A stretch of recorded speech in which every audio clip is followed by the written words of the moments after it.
আহা, ওই যে চুল ফিরাই, ওই হাসে, ওই যে নিজে নিজে হাসে, দেখেন এই দেখো নিজে নিজে চুলে ফিরাইতেছে, হাসতেছে, মানে মজা লাগতেছে, এর কাছে ভাল লাগতেছে।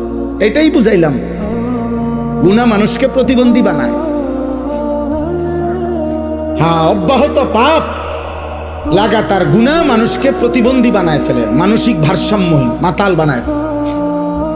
তার আর বিবেক বুদ্ধি কাজ করে। মাতাল যারা, মানে নেশা করে, মদ খায়, মাতাল, ওদের কি থাকে না? বিবেক বোধ।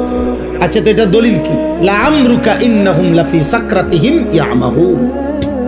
আল্লাহ তাআলা বলছে, বন্ধু আপনার জীবনের কসম, এই নাফরমানরা তারা তাদের গুনাহ আর অবাধ্যতার মধ্যে মাতালের মতো ডুবে আছে। আল্লাহ কোরআন বলছে, গুনাহ মানুষকে মাতাল বানায়, গুনাহ মানুষকে প্রতিবন্ধী বানায়। গুনাহ একটা সময় আর বিবেক বোধ কাজ করে না, ছেলেটার বুঝেই না যে এটা এখানে মানাবে কিনা। ওই এখান দিয়ে সারাক্ষণ গাড়ি যাইতেছে, ওই ছাড়ি দিয়ে বইয়া পেশাব করতে আছে।